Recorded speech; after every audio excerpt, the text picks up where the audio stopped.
여호수아입니다. 여호수아 20장 1절에서 9절까지 말씀입니다. 여호와께서 여호수아에게 말씀하여 이르시되 이스라엘 자손에게 말하여 이르기를 내가 모세를 통하여 너희에게 말한 도피성들을 너희를 위해 정하여 부지 중에 실수로 사람을 죽인 자를 그리로 도망하게 하라. 이는 너희를 위해 피해 보복자를 피할 곳이니라.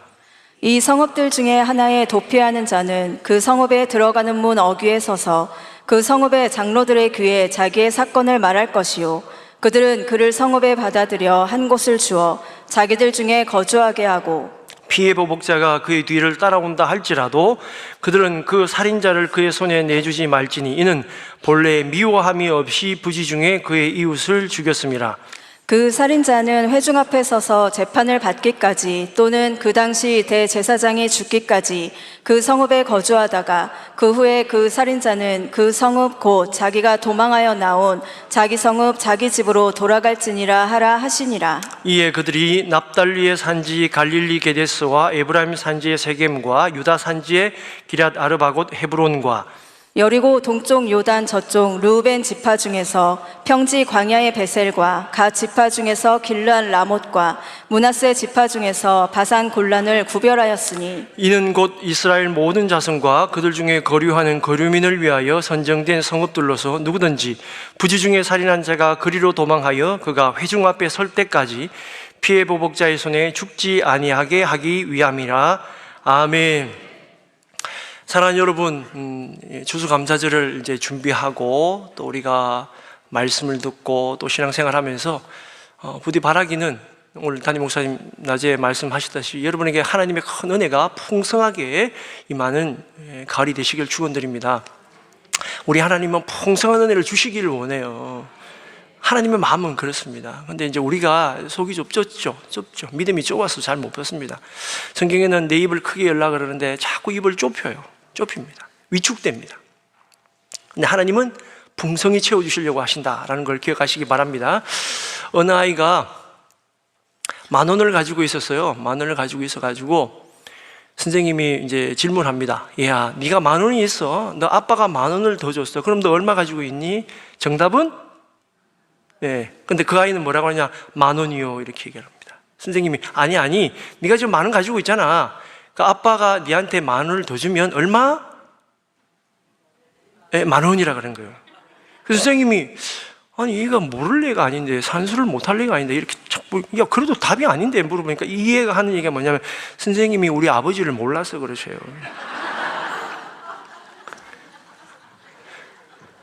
우리 하나님은 풍성히 주시는 분. 충청도라 좀 늦구나. 이쪽에서 이제 막 웃기 시작하는데 우리 하나님은 어떻게 주신다고? 30배, 60배, 100배 흔들어서 넘치도록. 여러분, 하나님의 은혜의 원리는 그런 것입니다. 하나님이 우리에게 베푸시는 사랑은 그런 것이다라는 겁니다. 성경 곳곳에는 하나님이 우리를 향한 그런 사랑 얘기가 너무 차고 넘칩니다. 눈 딱 뜨면 다 하나님의 사랑의 얘기예요. 오늘 도피성에 관한 이 성경의 말씀도 하나님의 사랑의 얘기가 절절히 스며져 있습니다. 여러분, 우리가 여호수아서를 1장부터 24장까지 보면 재밌는 구조인데 1장부터 5장까지가 이제 입성하는 단계예요. 그리고 이제 6장부터 12장까지가 이제 정복하는 단계의 얘기가 쭉 나옵니다. 이제 요단강을 건너서 지금 이제 이스라엘 지도를 보자 그러면 한 중앙으로 이렇게 쳐들어와요. 이제 요단강을 넘어옵니다. 그러니까 중부 지역부터 우리가 잘 아는 여리고 아이성, 나중에 여리고 아이성에 좀 실패도 하지만 어쨌든 거기를 정복하죠. 그러고 나서 이제 북쪽과 남쪽을 쳐서 이제 다 정복을 합니다. 그게 12장까지 나와요. 그 13장부터 21장까지가 각 지파마다 어떻게 땅을 분배할 것인가에 대한 얘기를 쭉 하다가 22장부터 24장까지가 마지막 고별 연설과 함께 하나님께서 이 백성들, 마지막에는 여호수아가 그런 유명한 말을 하죠. 나와 내 가족은 오직 여호와만 섬기겠다. 이렇게 고백을 하죠. 그런데 정복하고 배분하는 마지막 단계에서 20장과 21장에서 20장에서는 무슨 얘기하냐면 오늘 이제 도피성 얘기를 하는 거고 21장에서는 이 분배된 땅에 대한 그 특별하게 지파가 있습니다. 이게 레위 지파는 어떻게 땅을 줄 것인가에 대한 얘기를 합니다. 레위 지파는 기본적으로 48개의 이제 성을 줘요. 성을 줍니다. 그 중에서 6개, 이제 좀 따져보자 그러면 요단강 동쪽 편에 3개, 요단강 서쪽 편에 3개. 이게 아주 이 위치가 아주 정말 은혜로워요. 위치 자체만 봐도 은혜스럽습니다. 동쪽과 서쪽이 아주 균등하게 돼 있고 북쪽, 중앙, 남쪽도 균등하게 돼 있어요. 그건 좀 이따 제가 설명드릴 거고. 그런데 이 도피성 얘기를 갑자기 왜 하시느냐? 하나님은 뭐에 관심이 있냐면 이스라엘 백성들이 하나님이 물론 허락해서 들어간 가나안 땅이지만 가나안 땅에 들어가서 사는 것 자체가 중요한 것이 아니라 어디서 사는가가 중요한 것이 아니라 여러분은 어디서 사는 게 중요하죠? 여러분 그렇잖아요. 여러분 22평에 사는 게 중요합니까? 34평에 사는 게 중요합니까? 48평에 사는 게 더 중요합니까? 우리는 어디에 관심이죠? 그게 관심이 있습니다. 여러분 서울에 사는 게 관심 있죠? 그죠? 우리 아이들은 다 서울에 가고 싶어요. 똑같은 학교, 수준 낮은 학교가 서울에서도 아이들은 대전을 탈출하고 싶어가지고 무조건 서울 가고 싶어요, 애들이. 하나님은 어디에 가서 사느냐가 중요한 것이 아니라, 그래서 여러분 성경도 보면 어느 지파가 어디 가 있다, 어느 집에 가 있다면 좀 기분 나쁠 수 있잖아요. 저 땅이 더 좋아 보이는, 저 땅이 더 보이는, 그런 게 있을 수 있잖아요. 그러나 하나님이 보시는 것은 뭐냐면 어떻게 사느냐, 너희들이 어떻게 살 것인가라는 겁니다. 그 문제를 가지고 하나님은 고민하시는 거예요. 너희들이 정말로 내가 모세에게 주었던 그 말씀처럼, 여러분 출애굽기, 레위기, 민수기, 신명기 이르기까지 내가 너희들이 어떻게 살아야 될 것인가, 그렇게 시내 산에서 광야에서 하나님의 만나와 메추라기를 먹이시면서 그들의 삶을 인도해야 한다 하면서 이렇게 살아야 된다라고 하나님이 직접 다 보여주신 거 보여줬지만, 그러나 여러분 우리는 도대체 머릿속에 도대체 무슨 까마귀 고기가 있는지 맨날 어제 하는 것도 은혜를 또 까먹고 그렇습니다. 그러니까 하나님은 그런 연약한 인간이 저지를 수 있는 가장 큰 죄가 뭐죠? 살인입니다. 살인. 그렇기 때문에 인간이 저지를 수 있는 가장 큰 죄인 이 살인에 관해서 하나님이 이 도피성 제도를 통하여 하나님의 보여주신 사랑을 또 보여주신다라는 겁니다. 여러분, 이 도피성 제도 앞에 이제 19장까지 제가 뭐라 그랬죠? 이제 분배가 다 끝나요. 분배 얘기를 잠깐 보시면 이제 여호수아 19장 49절부터 51절까지 한번 잠깐 읽어보겠습니다.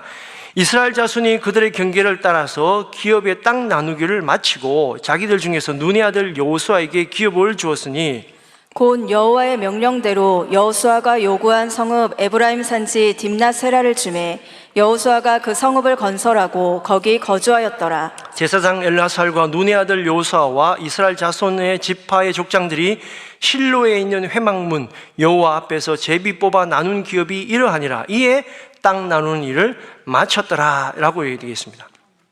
자, 20장에서 이전에 19장에서 분배가 완료된, 이제 다 분배된 이스라엘 백성들에게 꼭 필요한 이 제도를 통해서 분배된 것 이외에도 하나님 더 큰 인도하심을 이제 보여주고자 이 도피성 제도가 하는데, 자, 제가 이 말씀을 좀 이제 짧게 요약하자 그러면 이런 거예요. 이 도피성이라고 하는 건 고대의 뭐 사회 법적 장치로서가 중요한 것이 아니라 이 안에 이 도피성이라고 하는 이 하나님 주신 말씀 안에는 하나님의 공의, 죄는 반드시 처벌한다라고 하는 하나님의 공의, 처벌받아야 된다, 하나님의 공의. 그러나 또 한편으로는 하나님이 그럴 자에게도 피난처 되어주시고 하나님의 평안을 또 약속해 주시는 것이 있단 말이에요. 근데 여기는 조건이 있기는 있습니다. 자, 이 제도를 통해서 하나님은 인간 사회에 여전히 비극적인 실수와 예기치 못한 여러 가지 사건이 발생할 수 있을 것임을 하나님은 미리 얘기하시는 거예요. 왜? 인간이 연약하기 때문에 그렇습니다. 여러분, 아담과 하와가 죄를 지은 이후에 인간이 그러죠. 또 죄를 짓고 또 죄를 계속 짓습니다. 범죄합니다. 사람들은 그랬습니다. 이제 14세기, 15세기, 16세기 이제 되면서 그런 거는 인간이 미개해서 그래. 이성이 발달하고 합리성이 발달하면 인간이 수준이 높기 때문에 그때는 죄를 안 지을 거야 하였습니다. 그런데 여러분, 인간의 죄가 그래도 없어졌습니까? 아니요. 더 잔혹해졌습니다. 이제는 내가 그냥 근처에 나하고 맞닥뜨리는 사람 한두 사람 이렇게 뭐 분이 생겼다든 이래서 죽이는 정도가 아니라 알지도 못하는 사람, 만나지도 않은 사람인데 폭탄 떨어뜨려서 막 수백만 명 죽이고 수천만 명 죽이고, 예? 잔혹하게 죽이고, 예? 요즘은 미국에서는 그게 아주 심각한 문제래요. 드론을 조종하는 이제 조종사죠. 드론 조종사들이 저 위에서 이렇게 다 보이니까 그냥 미사일 던져가지고 다 죽여버리면, 예? 마음의 양심의 가책을 많이 받는다는 거예요. 총으로 한 방에 이렇게 딱 쏴주는 게 아니라 폭탄이 딱 떨어지면 그 옆에 있는 아이들도 죽고 다 죽고 이러니까 그런 것 때문에 트라우마가 많이 생기는 얘기들이 많다라고 하는 거죠. 인간이 발달하면 발달할수록, 세월이 지나면 지날수록, 이성이 발달하면 발달할수록 인간이 죄가 줄어들고 유토피아가 되느냐? 그러지 않더라는 겁니다. 인간의 속성을 그건 모르고 하는 소리예요. 내가 더 좋은 지위가 있고 내가 더 좋은 학벌이 있으면 죄를 짓지 않을 거다. 여러분, 우리나라 문제가 아시잖아요. 더 많이 배운 사람이 더 죄를 많이 짓더라. 죄도 그냥 죄가 아니야. 예전에는 우리는 그죠? 예? 몇백원 훔치면 마음의 양심이 끓는, 이 사람들은 수조를 훔쳐먹어도 마음의 양심에 가책이 없어요. 이거 재수없이 이번에 걸렸구나.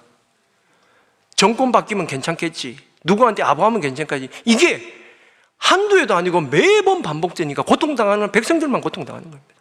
그건 우리나라뿐만 아닙니다, 여러분. 북한도 마찬가지고, 그죠? 이거는 사상과 종교를 초월해요. 이념을 초월합니다. 왜? 인간의 본성이 죄악이 가득 차 있기 때문에 그렇습니다. 우리가 뭘 하면 더 잘할 거라 천만의 말씀입니다. 우리는 하나님의 백성, 하나님의 뜻이 이 땅에 이루어지지 않는 이상에는 사실 이 땅에서도 불가능해요. 주님을 만나야 됩니다. 천국에 가야 돼요. 이 땅에 소망이 없어요, 사실은. 그러나 여러분, 그래도 우리가 이 땅에 있는 이유는 하나님이 우리에게 맡겨준 사명이 있고, 이 땅에서 하나님과 동행하면서 즐거움과 기쁨을 누릴 수 있는 사람은 천국의 맛을 보고 간다는 거지. 얼마나 기쁩니까? 제 친구가 예전에 학교 다닐 때 그랬어요. 야, 예수만 믿으면 구원 받는다며. 예, 그렇지. 야, 그러면 내가 내 마음대로 살다가 마지막 죽기 직전에 나 예수 믿어야 하고 꼴딱 죽으면 천국 가겠네? 갈 수는 있다. 그건 하나님의 약속이니까. 근데 불행한 거는 네가 예수 그리스도와 동행하는 기쁨을 못 누리는 거예요. 여러분, 제가 김태희하고 하루 살면 뭐합니까? 그죠? 잠깐 얼굴 보고 그럼 뭡니까? 재미 하나도 없어요. 둘이서 치고받고 싸우기도 하고, 그죠? 같이 음식도 먹으러 다니고, 이렇게 살면서 같이 놀다가 천국 가야지. 얼굴 잠깐 보고 이게 뭔 재미냐는 거지. 예전에 어머니하고 우리 어머니 칠순이라 가족들끼리 민속촌에 갔었어요. 민속촌에 어머니 한번 가고 싶어 그러셔가지고 민속촌에 갔는데, 민속촌 다 구경하고 나오는 길에 차에 무식이 이제 이제 배우를 봤는데, 와, 정말 예쁘더라고. 얼굴이 요만하더라고요. 근데 제가 어떤 생각이 들었을까요? 그래도 우리 집사람이 최고다. 저희 사람은 나한테 밥 안 해주잖아요. 남편분들 옆에 분 보십시오. 이분이 최고입니다, 여러분. 여러분, 아내를 보십시오. 이분이 최고입니다, 여러분. TV에 있는 누구 잘생겼다, 누구 좋았다, 아무 소용이 없습니다. 여러분한테는 관심이 하나도 없습니다, 여러분. 여러분에게 관심 있는 사람은 여러분 같이 입을 돋고 있는 사람이고, 우리 아이들도 너희들에게 관심 있는 거는 너희 부모님밖에 없단다, 얘들아. 성도에게는 누가 제일 관심이 있으시냐? 하나님이 관심이 있으시다. 다른 사람 관심 있는 거 있잖아요. 여러분, 좋아하지 마십시오. 언제든지 바뀔 수 있는 겁니다. 그러나 하나님은 변하지 않는 모습으로 우리를 지켜보고 계신데, 비록 그 자녀가 죄를 지어도 그 아들 예수를 십자가에 달려 돌아가시게 하시면서 욕을 하시는 것이 아니라 살려주려고 하시는 분이 우리 주님이시다라는 것입니다. 자, 오늘 이 성경에 이제 이스라엘 이 도피성 제도를 이해하려면 이 성경 읽었던 말씀 중에 뭐가 나오냐면요, 피해 보복자라는 단어가 나와요. 피해 보복자. 이 피해 보복자란, 도피성으로 도망을 갔는데 피해 보복자가 따라온다 이거예요. 죽이러 온단 말이죠. 이제 그 의미를 좀 설명을 드려야 되는데, 이스라엘에게는 고엘 제도라는 게 있습니다. 고엘 제도. 이거를 여러분들이 처음 들어보는데, 아니요, 다 들어보셨어요. 너무너무 잘 아는 말씀입니다. 이게 어디에 성경에서 제일 많이 인용되느냐? 예, 룻기에 나옵니다. 룻기를 한번 읽어보겠습니다. 룻기 2장 19절에서 20절 말씀. 시어머니가 그에게 이르되 오늘 어디서 주었느냐, 어디서 일을 하였느냐, 너를 돌본 자에게 복이 있기를 원하노라 하니, 룻이 누구에게 있었는지를 시어머니에게 알게 하여 이르되 오늘 일하게 한 사람의 이름은 보아스니이다 하는지라. 나오미가 자기 며느리에게 이르되 그가 여호와로부터 복받기를 원하노라. 그가 살아있는 자와 죽은 자에게 은혜 베풀기를 그치지 아니하도다 하고, 나오미가 또 그에게 이르되 그 사람은 우리와 가까우니 우리 기업을 물을 자 중에 하나이니라 하니라. 아멘. 예, 20절을 좀 띄워주시면, 그게 보면 기업을 물을 자 중에 하나이다. 기업을 물을 자, 이게 고엘 제도라는 거예요.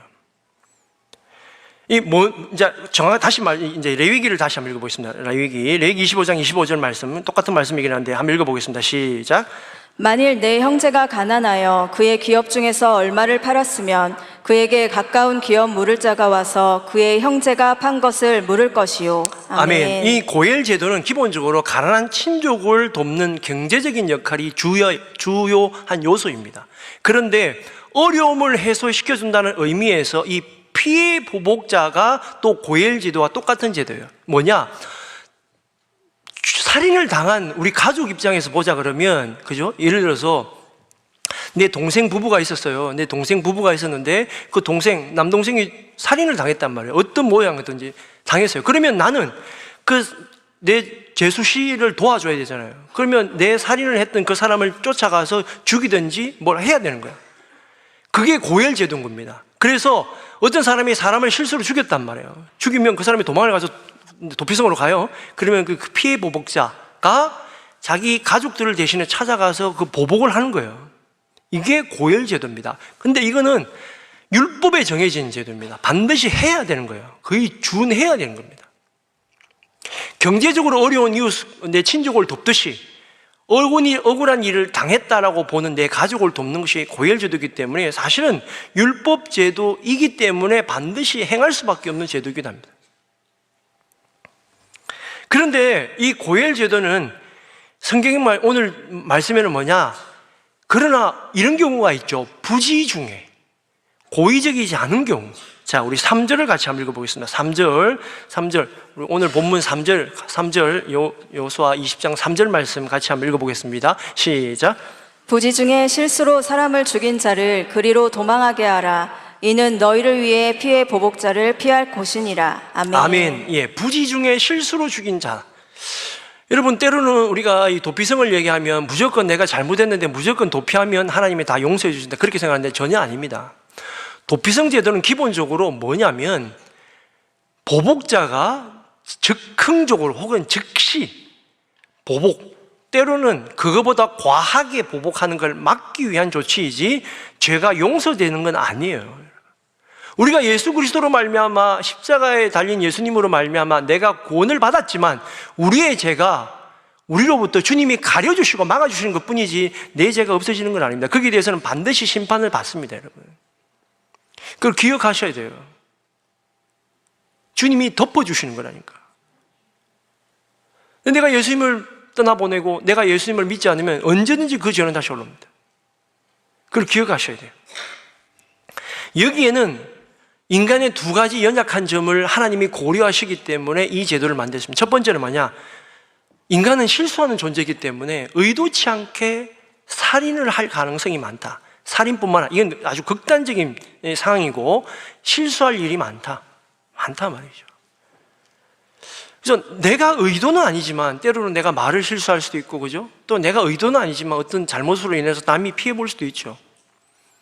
그런 의도성이 없음에도 불구하고 그럴 수 있다라고 하는 것이 인간의 연약한 부분이기 때문에 하나님은 그걸 고려하신다는 겁니다. 두 번째는 이런 일을 내가 당하다 보면 나는 반드시 거기에 대해서 억울함이 있기 때문에 보복하거나 그 피해를 보상받으려고 하는 욕구가 인간에게 다 잠재져 있다는 겁니다. 우리 주님이 왜 대단하시냐? 우리 하나님이 왜 예수님이 정말 대단하시냐면 억울한 일을 당해도 보복하겠다는 것이 아니라 품어주시기 때문에 대단한 것입니다. 여러분, 그렇게 요구하기는 쉽지 않습니다. 제가 뭐 목사라고 여러분에게 여러분 무조건 참으십시오, 이거 막 쉽지 않아요. 여러분. 목사님 당해보십시오, 그렇게 말하면 쉽지 않습니다. 그러나 우리가 이 도피성 제도를 통해서 배울 수 있는 것은 뭐냐? 최소한 어떤 일에 보복을 하거나 내가 거기에 대해서 어떤 반응을 보이려면 여러분 약간 이 인터벌을 가져야 된다. 제일 먼저 해야 됩니까? 억울한 일을 당했잖아요. 그럼 맨 먼저 뭐 해야 되죠? 주님 앞에 기도해야 됩니다. 주여, 나의 억울함을 풀어주시옵소서. 자, 여기에 들어가 있는 동안에, 이 도피성에 숨어가 들어가 있는 동안에 자기는 피했다라고 좋아할지 모르겠지만, 그죠? 뭐 그렇게 생각할 수도 있겠죠. 때로는 그러나 그에게 보복하지 못한 피해 보복자, 내 당한 사람 입장에서는 그 기간 동안에 잠깐 숨을 고를 수 있는, 좀 상황을 판단해 볼 수 있는 시간적인 여유가 생기는 거죠. 우리가 이런 사건들이 가끔씩 언론에 나오긴 하는데, 제가 예전에 기억에 남는 이제 사건이 하나 있었어요. 이제 미국의 텍사스의 달라스라고 하는 곳에서 있었던 사건인데, 이제 그 달라스 경찰에 있었던 한 여경찰이 집에 가는데 친구하고 계속 문자를 보내다가 아파트 자기 집에 갔는데 자기 집보다 한 층을 더 간 거야. 모르고 그냥 간 거야. 근데 아파트 집에 가니까 문이 열려 있는데 불은 컴컴하고 거실에 사람은 있어 보이는 것 같은데 뭔가 손에 막 들고 있는 거야. 그러니까 위험해가지고 이 경찰이 순간적으로, 본인이 경찰이니까 순간적으로 놀래가지고 총을 쏘았단 말이에요. 그 사람 죽었어요. 그 나중에 보니까 손에 든 거는 아이스크림이고 그 집은 자기 집도 아니고 윗집이라는 거예요. 핸드폰 붙잡고 막 이러고 있다가 죽인 거예요. 그래서 결국은 그게 이제 그때 당시에 그 경찰은 바디캠이라는 게 있거든요. 바디캠. 이게 막 나오는 거예요. 이런 식으로. 그 보니까 막 당황해가지고 어쩔 줄 모르고 막 경찰 출동하고 막 있었어요. 그리고 결국은 나중에 그 다음 해에 2019년도에 이제 미국은 배심원 제도가 있잖아요. 배심원들이 이제 판결을 내립니다. 그래서 징역 10년을 때립니다. 근데 그 경찰은 미안한 마음에 계속 울면서 자기가 정말 잘못했고 자기가 실수였다, 큰 실수였다 이렇게 얘기를 합니다. 그런데 이게 왜 뉴스에 나왔냐면 사실은 백인 그 죽은 분이 흑인 회계사거든요. 흑인 회계사예요. 흑인 회계사인데 이게 백인이 흑인을 죽였다 이러면 미국에서는 무조건 뉴스거리잖아요. 특히 백인 경찰이 흑인을 죽였다 이러니까. 그래가지고 뭐 뉴스에서 막 이렇게 떠들어서 막 폭동도 일어날 조짐도 있고 이러는데 그때 그 죽은 흑인 회계사의 가족들이 우리가 저 경찰을 용서합니다 이렇게 했습니다. 그래서 그 법정에서 끌어안고 서로 울면서 미안하다, 죄송합니다 이러면서 화해한 모습이 방송이 됐던 거예요. 그러고 나서 그 폭동 조짐이 있었던 것들이 다 해결이 다 되었습니다.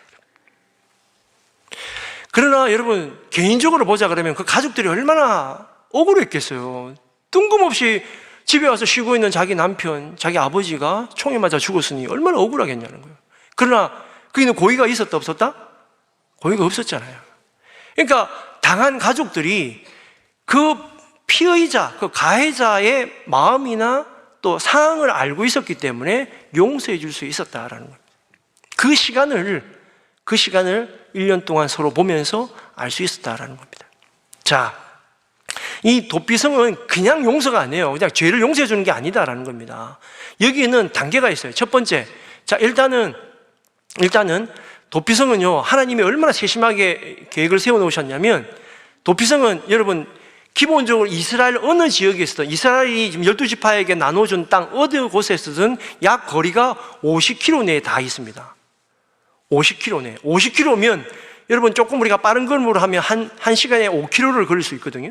5km 정도 걸을 수 있어요. 그러면 내가 어떤 실수로 사람을 죽였단 말이에요. 그러면 10시간 안에 하루 안에는 어느 곳이든지 내가 피할 수 있는, 그리고 언덕 높은 곳에 잘 보이는 곳, 미슈나에 보면 거기에는 도피성으로 가는 모든 길은 길을 잘 내게 만들어 놨습니다. 일부러. 그리고 미클라트라고 하는 그 히브리어로 된 판이 있어요. 가는 곳곳마다 여기가 도피성 남았습니다, 여기가 도피성 가는 길입니다 라고 하는 것을 곳곳마다 세우게 돼 있어요. 하나님이 그렇게 배려해 놓으셨어요. 그리고 들어갑니다. 들어가면 처음에 또 놀라운 것은 도피성은요, 아무리 위험한 상황이 벌어지고 전쟁 같은 게 있어도 도피성은 문을 닫질 않아요. 항상 열어놓습니다. 누구나 다 갈 수 있습니다. 그 들어가면 처음에 장로님, 거기 이제 있는 장로님들, 지금으로 하면 목사님들, 뭐 재판관 좀 되겠죠. 사사들 좀 가서 내가 이런 일을 잘못을 했다라고 고백하는 걸 들어보고 거기에서 이게 고의냐 아니면 고의가 아니냐라고 판단해서 이게 고의성이 있다라고 하면 받아들여 주지 않아요. 기본적으로. 그러니까 거기서 한번 심판이 당하는 겁니다. 그냥 무조건 도망간다고 들어갈 수 있는 게 아니에요. 그리고 가서 장로들에게 판단을 받고, 그리고 그곳에 가서 나중에 회중들에게 또 판단을 받습니다. 회중들에게. 장로들이 일단은 들어오게 했단 말이에요. 그리고 거기서 재판을 받을 수 있는 이렇게 시간을 이제 회중들과 함께 가지는데, 그래서 그때까지 이제 들어와 있단 말이에요. 자, 인정이 됐어요. 어느 정도 인정이 됐어요. 그러나 성경에 우리가 참 재밌는데, 성경은 뭐라 그러냐? 이 사람들을 살인자라 그럽니다. 살인자. 제가 좀 이따 성경 또 읽어볼게요. 살인자라 그럽니다. 사람을 죽였다는 것, 상황 자체는 사실은 변하지 않아요.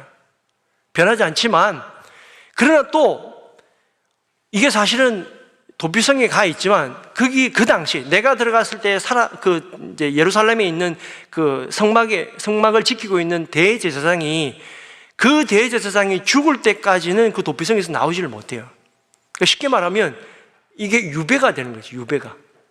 내가 갔는데 이 대제사장이 너무 젊어. 그럼 30년, 40년 거기 계속 있어야 되는 거예요.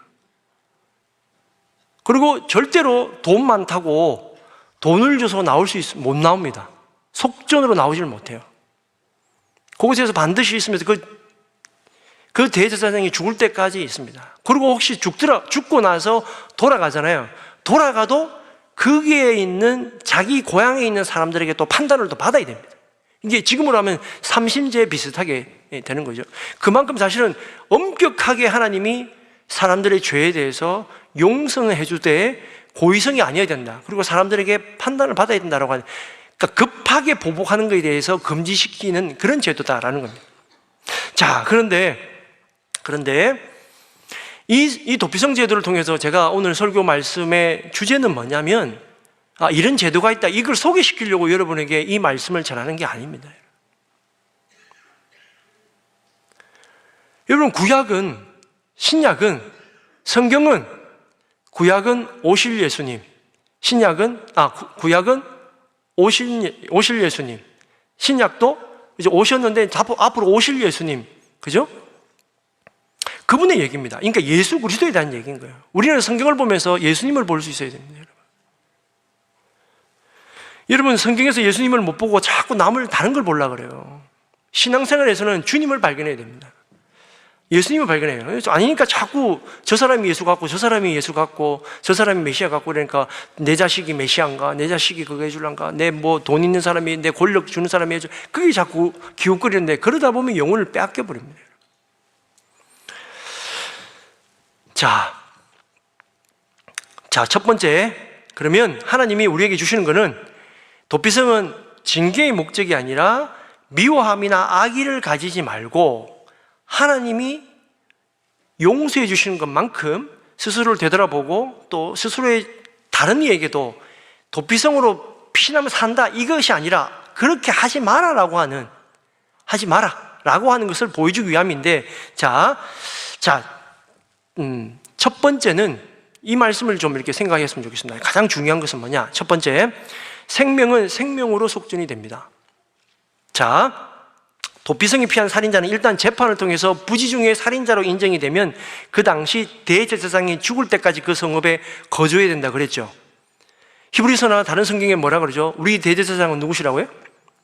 예수 그리스도입니다. 그러니까 쉽게 말씀드리면 이 도피성으로 피신한 사람들은 우리와 같은 사람들인데, 결국은 내가 완전한 자유를 얻기 위해서는 누가 속전을 해야 된다고요? 예수 그리스도께서 속전이 필요하다는 거예요. 예수 그리스도의 속전이 필요합니다. 생명은 생명으로 속전을 갚아야 되기 때문에, 자, 4절에서 6절 말씀 읽겠습니다.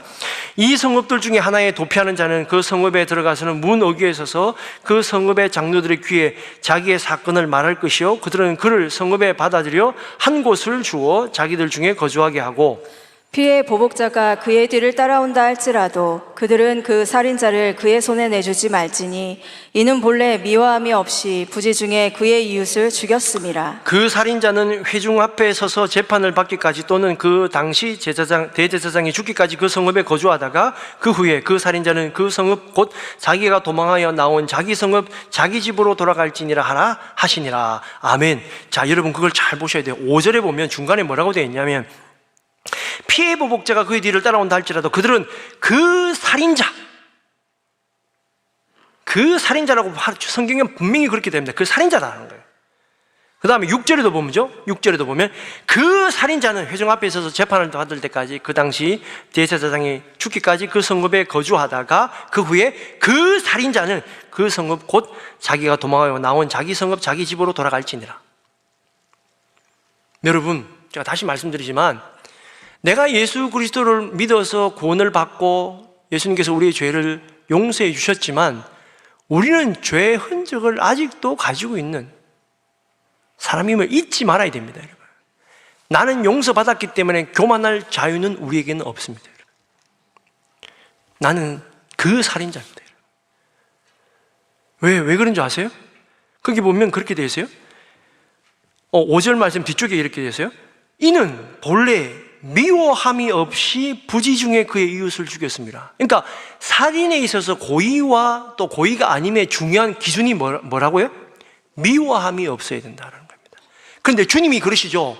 우리 속에 살인을 하지 말라고 하는 그 마음이 없이 사람을 죽인다고 해서 그게 내가 안 죽인다고 해서 안 죽이는 것이 아니라 그 마음 가운데 미움이 있으면 살인하는 것과 똑같다는 얘기예요.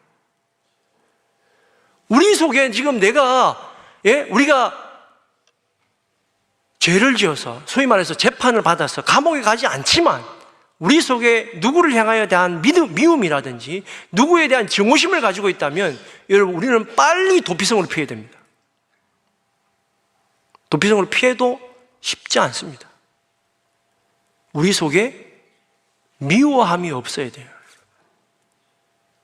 근데 그 용서를 받으려면 어떻게 되느냐? 그리스도의 그 보혈의 피로 날마다 우리의 속전이 갚아져야 돼요. 그래서 우리는 날마다 주님 불러야 됩니다. 날마다 예수님을 불러야 됩니다. 내 속에 있는 이 죄를 어찌 알고, 사도 바울이 그렇게 몸부림쳤잖아요, 여러분. 그 날마다 예수님과 동행해야 내가 복을 받는 것도 있지만, 내가 날마다 예수님과 동행하지 않으면 내 속에 있는 죄성을 다스릴 수도 없고 용서받을 수도 없기 때문에 사도들은 그렇게 몸부림치는 거예요, 여러분. 이번에 우리가 종교개혁 성지 탐방을 독일로 갑니다. 독일에 가면 바르트브루트라고 하는 성이 있는데, 제가 그 종교개혁 책을 이렇게 공부하다가 읽으면서 감동받았던 게 하나 있는데, 뭐냐면 루터가 있잖아요. 종교개혁할 때 종교개혁한 이유가 뭡니까? 아무리 인간이 노력을 해봐야 노력으로는 구원받을 수 없다는 거죠. 없다는. 그래서 종교개혁을 한 거예요. 자기 동기는 그런 거예요. 어떻게 나 같은 죄인을 하나님이 구원해 주셨을까라고 은혜와 감격에 있어서 종교개혁을 하기 시작했는데, 그가 그 보름스라고 하는 거기에서 이제 파문을 당한 다음에, 이제 파문을 당한다는 것은 무슨 소리냐면, 중세시대 때에 파문을 당한 사람은 지옥에 갈 사람이기 때문에 누가 죽여도 죄가 되지 않아요. 그러니까 루터는 파문을 2번 당합니다. 교황에게도 당하고 황제에게도 당해요. 그러니까 누구나 가서 죽일 수 있어. 근데 프리드리히 제후라는 사람이 루터를 납치합니다. 사실은 납치를 가장한 보살핌이에요. 그래서 그 바르트부르크라는 성에다가 가둬놓고 이름도 바꾸고 행세도 막 가면도 세우고 이래가지고 있게 하는데, 루터가 거기서 성경도 번역하면서 기도하면서 늘 갈등하는 거죠. 하나님, 제가 하는 이게 옳습니까? 근데 기도하는 도중에 마귀가 나타나가지고 막 방해를 하는 거예요. 막 방해를 합니다. 때로는 자기 죄를 있잖아요. 칠판에다가 쫙 쓰면서 네가 이렇게 죄가 많다, 눈물 펑 흘리면서 무릎 꿇고 있는데 회개하고 있으니까 주님 손이 나타나서 그거를 싹 지우더라는 거예요. 아, 그래, 예수님의 피구나. 예수의 보혈이구나. 예수님의 은혜로 우리가 구원받았구나 한 거예요. 근데 이분은 그거 한 번이면 마귀가 그다음부터 안 옵니까, 여러분? 계속 옵니다, 여러분. 내가 지금 오늘 기도하다가 주님 만나고, 예? 환상 가운데 주님 만나도 마귀는 우리를 넘어지려고 하려 언제나 찾아옵니다. 루트도 몸부림치는 거예요. 그 얼마나 겁이 나겠어요. 나가면 죽고 얼마나 위협이 되겠어요. 다 나를 죽이려고 하는데 겁도 나는 거지. 공포심도 있는 거지. 그러니까 마귀가 계속 겁나게 하는 거다. 야, 내가 손 들면 너 편히 살 수 있어. 그 마귀하고 계속 싸우는 거야. 그래서 루트가 이 성경 번역하고 책을 쓰던 그 펜에 이제 잉크가 묻어 있을 거 아닙니까? 사탄아 물러가라, 사탄아 물러가라. 마귀를 이기려고 그렇게 몸부림친 그 잉크의 흔적들이 벽에 이렇게 있습니다. 지금 한 500년 지났으니까 좀 많이 흩어졌겠죠. 우리의 믿음의 선배들은요, 하루하루를 그렇게 신앙을 올곧게 살고자 몸부림치면서 살았다라는 겁니다. 우리는 신앙을 너무 쉽고 편하게 생각합니다. 여러분, 우리가 주님 따라가는 사람 아닙니까? 그죠? 우리 그리스도 따라가는 사람 아닙니까? 믿습니까? 우리 예수 따라가는 사람 아닙니까? 맞잖아요. 예수님이 하루라도 편한 날이 있었습니까, 여러분? 예수 믿으면 편해진다고, 예. 처음에 우리가 누구 속일 때, 이렇게 전도할 때는 그렇게 얘기하지. 그러나 여러분, 믿음이 뛰고 예수님에 대한 사랑이 뛰는 사람은요, 그냥 견딜 수가 없어. 이 복음을 전하지 않으면, 이 사랑을 전하지 않으면. 그런 마음이 생겨야 정말 예수적인 겁니다, 여러분. 주님은 그래서 너희에게 이 도피성을 가라는 게 아니라 가지 않도록 미워한 마음으로 남을 시기하거나 죽이지 않도록 언제나 너희 스스로를 절제하면서 또 말씀 가운데 살아라라는 것입니다. 두 번째는 이 속전은 생명은 생명으로 하는데, 두 번째는 이 영원한 속전은 바로 우리 예수 그리스도다. 예수 그리스도는 나의 영원한 속전이다라는 겁니다. 자, 따라합시다. 예수 그리스도는 나의 영원한 속전이십니다. 제가 참 존경하는 분이 계신데, 목사님이 계신데, 제가 참 설교를 정말 잘 하셔요. 근데 꼭 하나가 저한테 걸려. 여러분이 회개해야 됩니다. 여러분이 전도해야 됩니다. 여러분이 해야 됩니다. 이렇게 말씀하시는 거예요. 저는 그분이 한 번도 설교하면서 우리가 내지는 제가요 이런 얘기를 못 들어봤어요.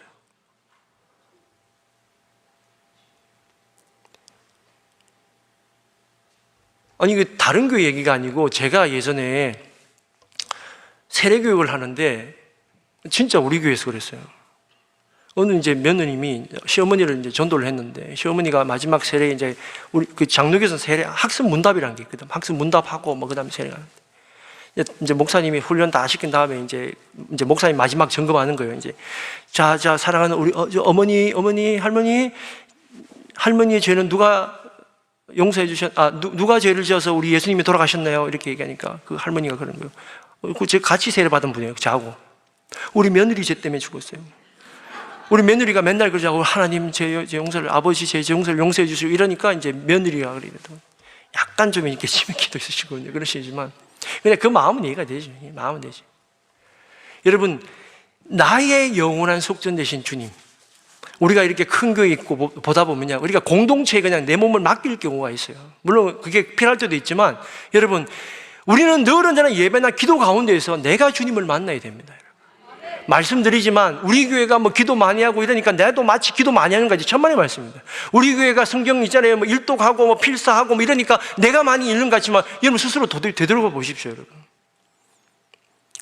그동안에 그러면서도 성경 통독자들이나 필사자들이 많이 나온 것은 정말 하나님의 은혜입니다. 물론 다 한꺼번에 움직일 수 있죠. 왜냐하면 상황이 다르고, 그죠? 그러나 여러분 꼭 기억하십시오. 말씀을 먹지 않으면 내 신앙이 안 자랍니다, 여러분. 믿음은 말씀을 먹는 수밖에 없어요. 그 말씀을 먹는 것을 올바로 이해하려면 기도하지 않는 수밖에 없어요. 기도해야 됩니다.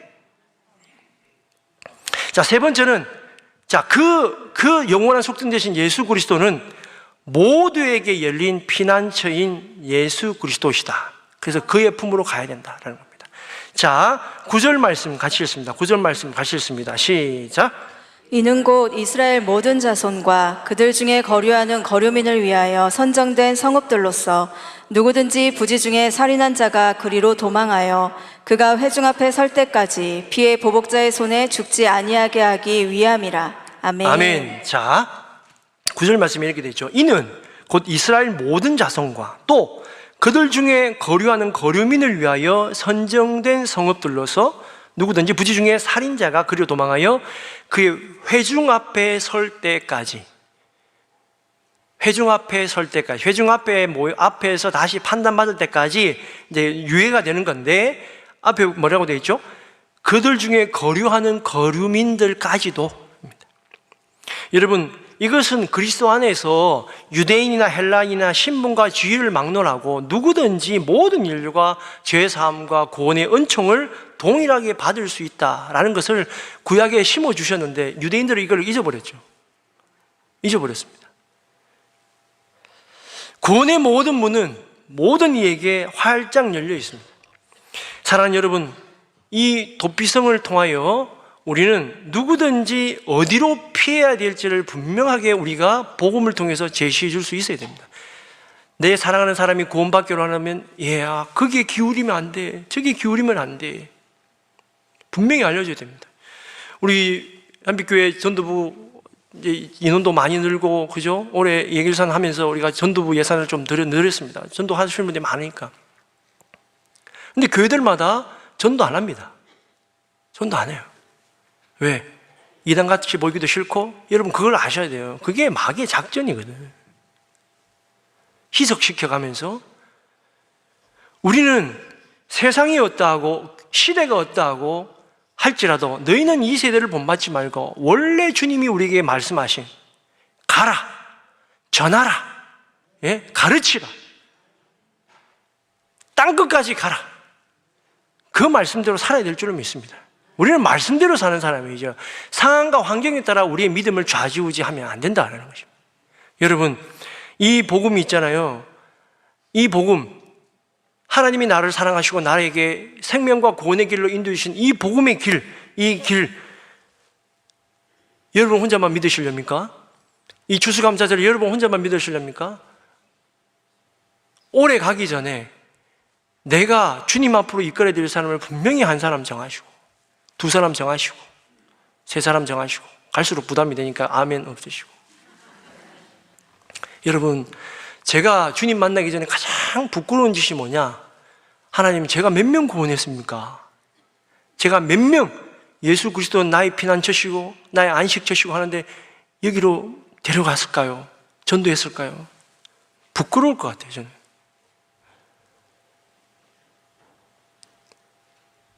여러분, 쉽지 않습니다. 여러분, 저희 교구도 이 기도 제목이 매주마다 목장 사역지 가지고 기도하는데요. 제가 사실은 병 아픈 사람들 기도하는 것도 굉장히 중요하고, 올해 만성적인 기도, 이번 주에도 응답받았다, 뭐 손자 혈액암이 나왔다, 우리 기도해서 막 기쁜 기도 제목이 있죠. 여러분, 그러나 혈액암이 나와도 걔도 예수 안 믿으면 지옥 갑니다. 우리가 이 땅 가운데서 아무리 뭐 50억짜리 집, 100억짜리 집을 살아도 예수 그리스도가 내 안에 구주로 없으면 우리 다 지옥 갑니다. 초가상간일지라도 그곳에서 복음 안에 든든히 섰던 우리 믿음의 선배들은 지금 천국에서 주님과 함께 천국잔치 거기에 계십니다. 아픔도 없고 눈물도 없는 곳, 이곳에서 우리가 부귀영화를 누리다가 주님 떠나서 지옥에서 계속 눈물 흘려야 될 내 가족들을 생각하면 여러분, 우리가 눈물이 앞을 가립니다. 사랑하는 여러분, 우리의 영원한 피난처 대신, 아니 나의 영원한 피난처 대신 우리 예수 그리스도, 그분 위에 믿음이 굳건하게 서시고, 그래서 결코 흔들리지 않는 믿음 가운데서 여러분의 전하는 복음은, 여러분의 기도는 반드시 주님이 응답해 주실 뿐만 아니라 힘이 있을 것입니다. 여러분, 믿음을 굳건히 세우십시오. 우리는 일단은 이런 거잖아요. 밑전이 든든한 거야. 우리는 절대로 변하지 않는 밑전, 본전이 있는 거예요. 그죠? 잃을 게 없어. 우리는 예수님, 최고의 선물인 예수님, 누구도 빼앗을 수 없는 예수님이 있기 때문에 그 다음은 자신 있게 복음 전하고, 예? 자신 있게 내가 믿음 생활하고, 자신 있게 봉사하고 섬기고, 예? 사랑하고, 그래서 그 이후로는 덤으로 축복을 받아가는 겁니다. 사랑하는 여러분, 길은 열려 있고, 아까 말씀드리죠, 도피성 가는 길은 다 열려 있는 거예요. 안내 표지표도 다 열려 있고, 단 지체하지 말아야 됩니다. 지체하지 말아요. 그래야 그곳에 갈 수 있어요. 안 그러면 피해 보복자가 우리를 잡으러 온다니까. 잡히면 끝입니다. 우리는 주님을 향하여, 주님이 우리를 넓은 품에 안으시려고 벌리고 있는 그 순간에, 우리가 이 땅에 지금 그래도 내가 육신의 목숨이 살아있는 이 동안에 그 안에 들어가야 주의 영원한 품에 안기시지. 여러분, 우리에게는 한계가 있습니다. 그 한계를 넘어서서 이길 수 있는 반드시 그 방법은 믿음으로 굳건히 서서 주님께 달려가는 것인데, 영원한 나의 피난처 되신 예수 그리스도, 변치 않는 그 믿음으로 남은 한 해 또 감사, 또 환경과 어려움을 이겨내는 우리 사랑하는 복된 한빛교회 성도들 되시길 축원드립니다.